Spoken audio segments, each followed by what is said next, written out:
आवेश में कभी कभी किसी मांग को लेकर के ट्रेन का ठहराव, मैं उदाहरण दे रहा हूँ, ट्रेन का ठहराव यहाँ नहीं होता है तो हम ट्रेन को रोकते हैं। कभी कभी इतने आवेश में आ जाते हैं कि ट्रेन में आग भी लगाने की कोशिश करते हैं। आखिर ये ट्रेन है किसकी? ये मैंने केवल ट्रेन का उदाहरण दिया है। इस प्रकार से न जाने कितने, कभी कभी हम लोग एक आंदोलन चलाते हैं, उसमें बसेस को आग लगाई जाती है, स्कूटर्स, मोटरसाइकिल, सड़कों पर न जाने क्या क्या होता है। ये एक अच्छी प्रवृत्ति नहीं है। इसमें हम लोगों को एक क्षणिक संतोष मिल सकता है, लेकिन अंततोगत्वा हमारी पीढ़ी ही इसको सफर करने वाली है। ट्रेन अगर रुक जाएगी, ट्रेन को आग लगा दी जाएगी, ट्रेन का नुकसान होगा, किसकी है? कहते हैं कि सरकार का। सरकार किसकी है? अरे जिसने टैक्स दिया है, जो टैक्स देता है। आज यदि मैं कहने को सब जानते हैं इसलिए कहना, उसमें कोई बुराई नहीं है। यदि राष्ट्रपति देश का हाईएस्ट पेड एम्प्लॉई है तो वो टैक्स भी तो देता है। हम टैक्स भी देते हैं 2.25 लाख रुपया महीना,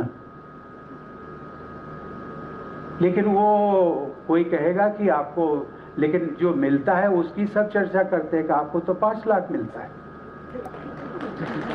कि उसमें से हर महीने 2.25 लाख निकल जाता है। बचा कितना? और जितना बचा उससे अधिक तो हमारे अधिकारी और उन सबको मिलता है, कि जो टीचर्स बैठी हुई है ना, टीचर्स, उन सबको सबसे ज्यादा मिलता है। मैं इसकी बात का उल्लेख केवल इसलिए कि ये जो टैक्स पेड हैं, आखिर इन्हीं से विकास होना है, तो नुकसान किसका होगा? नुकसान हमारा होगा, अपना आपका होगा।